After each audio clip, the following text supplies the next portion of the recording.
to our partners, Brands for Less. Visit your nearest store and get big brands at extremely low prices, finding fashion, home essentials and toys all under one roof. You're listening to Loyd Sunday Lunch on Dubai Eye 103.8. The UAE's #1 talk radio station. Yeah, welcome back into the show. I hope you're having a fabulous weekend. And we're going to talk some music right now with music producer Assaad Lakkis, a.k.a. Bull Funk Zoo. Assaad, how are you, sir? I'm good, thank you. Thank you for having me. Yeah, it's a pleasure. Thanks for giving up your weekend as well to come along and have a chat. We're going to play a couple of new releases from you very shortly. But first of all, let's get to know you a little bit. I know you've been around in the music scene in Dubai for a long, long time. So tell me a little bit about the production house of Bull Funk Zoo. I've been here for a little over 20 years. At this moment, I've produced a lot of records. This is the 7th record of mine, 4th record under Bull Funk Zoo. Yeah. I have records out from Abstract Collision, also with my collabs and stuff I've done for other people. Yeah. And performances and whatnot. So, yeah, this is what I do, Yeah, I engulf myself with all of this. I love writing music, performing it, recording it, making it sound great, and having a very unique sound to a unique style. And that's what I'm always striving for. So tell me about your latest album then. What kind of direction that has gone in? Oh, I don't know. I get so confused with what's going on. There's so many subgenres, I don't know where to pinpoint it. But that's a good thing for me because I'm influenced by so many different kinds of music. And I try to, get that energy and that feel in every song that I do. But this has got an eclecticism. It's a lot of it based on funk and hip hop kind of grooves, a bit of jazz, a bit of world music, a bit of this. Like these next 2 tracks, you'll hear Living It Up, has got a little bit of that Daft Punk influence, a bit of Gorillaz, a bit of, the Damien Albarn thing. And I don't know what else it has. The other one has more of that LCD sound system. You can tell I'm a bit older than you. You just love to chuck everything in and give it a good old whisk and see what comes out, don't you? Yeah, but not consciously. I just do it all, and then I ask my friends, what is this? Yeah. You guys we don't know, but it's cool, all right, cool. That's a good sign. So I'm happy about that. So is it just your own music that you produce, or do you produce for other people? No, as well? for other people. Yeah. I love producing for other people's stuff, and mostly mixing and mastering other people's records as well. So I get a lot of artists from the UK, from the US, and Germany, and here I mix their records. And I love doing that. I love to see what's going on and do my own stuff too, So that's stuff from around the world. Is it being based in Dubai?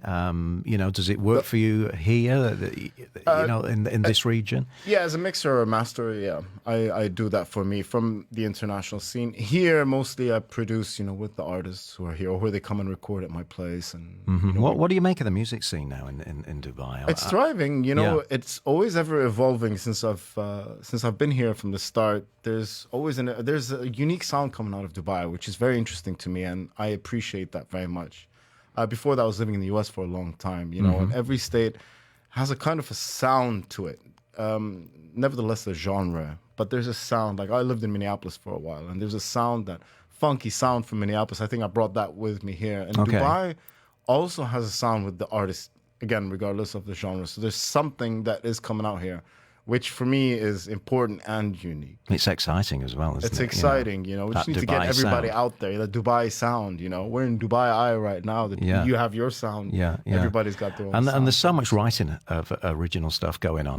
Every week, maybe 2 or 3 nights a week, I'll have someone coming in here. That's amazing. With original music. Yeah, build that community up. We need to all bring it up and that's push what it we're out doing. there. Right then, let's have a listen. It Don't Stop. I found this an unusual one, and it's tell you about it after. It's the sound that I didn't expect from Bull Funk Zoo. Let's have a listen to this.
Such an interesting groove on that piece of music. Of course, I don't know. There's rap in there. There's funk in there. It's all kind of mixed together, isn't it? So tell me a bit about the story and the making of this tune.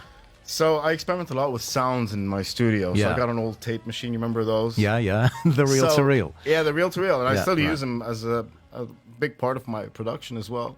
So if you hear that sound, bo wop, Yeah. that is actually my voice, and I recorded it through the tape machine with some distortion pedals. And I took that and I sampled it. I took that sound and sampled it into my keyboard so I could actually play it in different keys. Wow. And that sounds like, all right, this could be a song from here, you know. So that's how the idea of this song started. And then at that time, my ex-wife, you know, that's what tied us together. I was like, Red, her name is Red, featuring on there. A big shout out to her. Yeah. I was like, let's do something with this. And then she went and busted out some lyrics for this thing. And it don't stop, because I never stop in the studio. I'm always tinkering, coming up with new sounds, writing something, blah, blah, blah. So after she wrote it, I was like, okay, let's record this, cut this. And, you know, I helped her do all of that stuff on there after doing the whole production. The music came first. And then I asked her, what did you write about? She's like, it's about you. You never stop. You never like, stop. really? And I didn't know that till after a bit. I'm like, all right, cool. Yeah. You know, and that's part of the story. So You Don't Stop in the studio, and It Don't Stop is the song. It Don't Stop is Yeah, the song. yeah. It's. I mean, is it all the instruments? Is it all you? Is it? Yeah, it's all me on Yeah. there, like all the sampling and drumming. Because I know you play a mean guitar as well. Play guitar, bass, drums, and stuff like that. And yeah, you know, all of that stuff is. Yeah. on there. What's the name of this new album? I don't have a name yet for Right. it, because I'll be releasing a single every couple of months. Okay. You know, and I have so many. That seems to be the route a lot of artists are going down at the moment. You know, releasing Yeah. it single by single by single. Yeah, because people don't. I think today's world, people have less patience for a story of an album. Well, I love albums. Yeah. So there is a story behind this. But Yeah. to put out an album right away, you kind of burnt your bridges for the marketing part of it. So it's good Okay. to like release it song by song. Yeah. And even in general, like back in the day with the albums, you'll have a single, people listen to it, then they'll go to the album. Yeah. So now it's like, okay, single after single, and I'll compile it into an album or double album at the end, because I got a lot of tunes coming out. too, Right. you know. Throw some of your favourite albums at me. Oh my You know, God, don't ask me that. I would have so imagine you many. probably collected vinyl. And, Oh yeah, I you know. still have collected. Give me mine. two. Give me three I mean, albums that are absolute classics. Frank for you. Zappa for me is a big influence. Right. You know, any album of his is great. Miles Davis, Coltrane, John Scofield. Also, jazz. You're. I'm a big jazz fan. You know, Herbie Hancock, the Headhunters. Yeah. James Brown is a big influence. Okay. You know, there's a lot. It always changes, but there's everything for me. From Bob Marley as well. I love that stuff Yeah, too. yeah. You know, Yeah. Jack White. I like his stuff. Yeah. You know. I can't name you a particular album. So, I mean, what were you listening to growing up? I mean, what's your early kind of, recollections? of Motown music? stuff. Motown. A lot of Motown, a lot of James Brown, Earth, Wind and Fire. Yeah. So who raised me, the lady who raised me, she loved me very much, and she'd always play that, you know. And She'd always especially play Earth, Wind and Fire. Earth, Wind and Fire, James Brown. She liked the Carpenters as well, you know, the Beatles, of course, all of that Throwing stuff. out all my favourites, the Carpenters. Yeah, you know. But I was always drawn to the funk, and then I, when you grew up into the whole early teenage, I want to be a rock metal guy. Yeah, so I went yeah, into that yeah. phase, and then went out of that phase, got into the jazz phase for a lot, because I'm a big improviser. So I used to hold this night called Bullfunk Jams a couple of years ago, where I get a lot of improvising musicians on board Okay. and create songs. Yeah. And I do that live as well within the structure of the songs I do. So that's a big part of it. Yeah. I think I said it. I'm so glad you mentioned the Carpenters. The story that I always tell when I was maybe about 16, 17, going to school, and all the cool dudes, in the had got their albums under their arm there, and it was always Pink Floyd, Dark Side of the Moon. I can remember that. Everybody had that, and Great album. I would walk in with my Carpenters, the singles album, Right. super proud, and they were all kind of laughing at me. Yeah. But yeah, I mean, the Carpenters were just absolute genius for me. Oh man, the harmonies they did. I was mean, crazy. way ahead of its time. Yeah. I mean, a lot of things back in the day was a unique sound, and now we discover it. You start appreciating it. For me, I started appreciating it a lot better later on in my life. Yeah. Than when I was young. Yeah. We're going to come back and hear one more tune from Bull Funk Zoo, and it's going to be called Living It Up. This is Dubai Eye 103.8. You're listening to Lloyd's Sunday Lunch. The virtue of breaking the fast of the fasting person is great, and his reward with Allah is abundant. At Dar al-Bur Society, we participated in the Iftar fasting campaign in Ramadan. 500,000 meals inside the country and 300,000 meals outside. Spread your charity and donations with tables of goodness and make your scale of good deeds heavy with reward. Be a witness to the happiness of others and have a share of every fasting person's joy. Ramadan. With you, the goodness completes. Toll-free number 80079. Website daralbur.ae.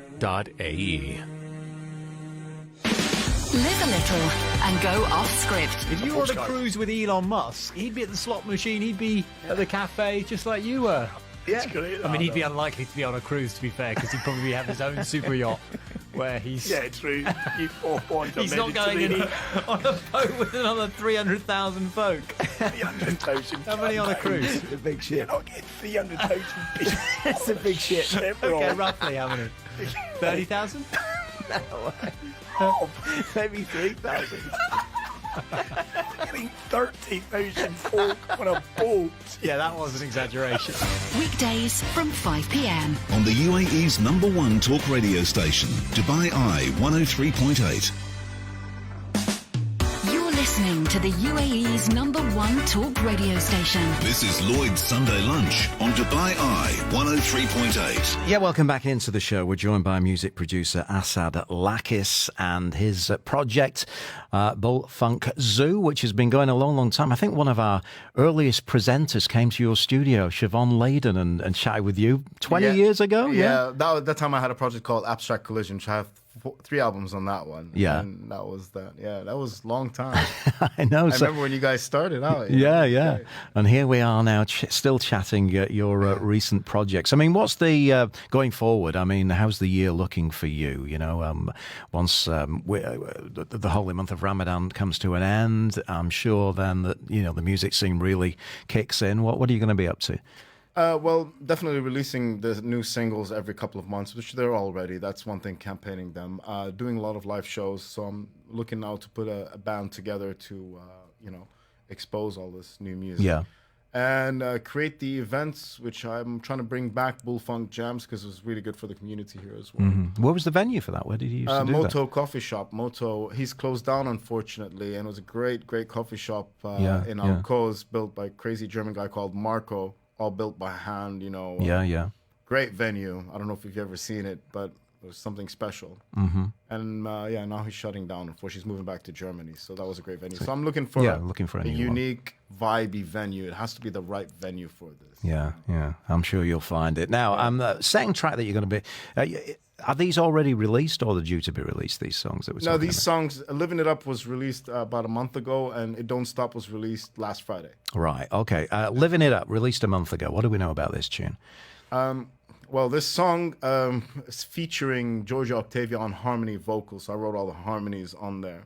And I'm doing the vocoder voice thing. If you want to know about the song, it's about being unique and creating your own culture. Right. Having your own sound, like what we were discussing earlier. Yeah. I'm big advocate to that. Vocoder, you just mentioned there. Yeah. I remember the first time I heard that was Herbie Hancock. Oh, yeah. I thought it was you, was the tune it was on. I mean, I'm sure vocoders now have, come a long way since then. I mean, tell me about how you use it and how you apply it now. I love the sound of the vocoder. I'm also a big fan of Daft Punk Random Access Memories. Remember that? That's a great album. Yeah. And there was a song on there which had that. I'm like, oh, that's really cool. But funny enough, this song, I wrote it, everything was there, and I was trying to find different vocalists to put a melody on top. And, I've tried 3-4 different things and just didn't work. And in the end, I have a vocoder at home. I was like, let me mess about with it. Yeah. I was like, oh, this is it right here. It took me, a good few months to figure that one out. Like, slapped it on there and let's go. Check it out, Living It Up, Bull Funk Zoo.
Just loving that one. It's kind of got Al Jarreau at the start of it with the Yeah, that's a beatbox thing which I was doing. Then lovely use of the vocoder there. I really like that one. Thank you. Lots of synths, lots of swirly synths, some pads going on. Yeah, a lot of that. I mean, when you look back over the years, favourite keyboards? Mine was a D50, a Roland D50. Oh, those are great. Yeah, I love the old vintage stuff. I mean, I'm more. I like the Rhodes, and you get a Rhodes and put a bunch of pedals on it. Let's see what happens. Since there's a lot. The D50 is great. The old Jupiters as well. Yeah. Stuff. Great keyboards. DX7, of course. Yeah, DX7, phenomenal. Of course. Still get some great sounds. I guess now you're using all modules, right? No, I got some external keys and modules. A mix of both. But I also run them through pedals and things, and just experiment with them rather than just stick to the. I think we need to come and check out your studio. Oh, please do. And see you in You'd action. love it. Yeah. Oh, I want to call out shout out to Colin James Gordon, who played drums on this track as well. So he recorded the drums in my studio. Nice one, Colin. Lovely groove. And you've got yourself merch and logo now, haven't you? Yeah. Let me just hold up. This is your kind of brand new design. Can we see that on the camera there? Yeah, that's the Bullfunk Zoo design there. Yeah, it's for the new album. This one. Right. That's going to be the album cover. Yeah, that's the album cover. Cool. Okay. So every song I'm releasing the same artwork, but with different color backgrounds. Nice. Different color combinations. Yeah. If we want to follow you, Assaad, you guys, and maybe even take a trip down the studio, where do we need to head to? Please, anybody needs any also studio stuff, please come on down. One thing is I'd love you guys to subscribe to my website at bullfunkzoo.com, and just follow me on Instagram at bullfunkzoo on Instagram. But the subscription thing works really well because a lot of new stuff, I released a lot of things that people don't know about, and it's always through the website. Right.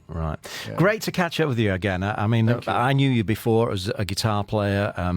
You came in and accompany Arkham, but know a lot more about you now and about your music. That's once again Assaad Lakkis from Bullfunk Zoo. It's coming up to 10 minutes away from 1 o'clock.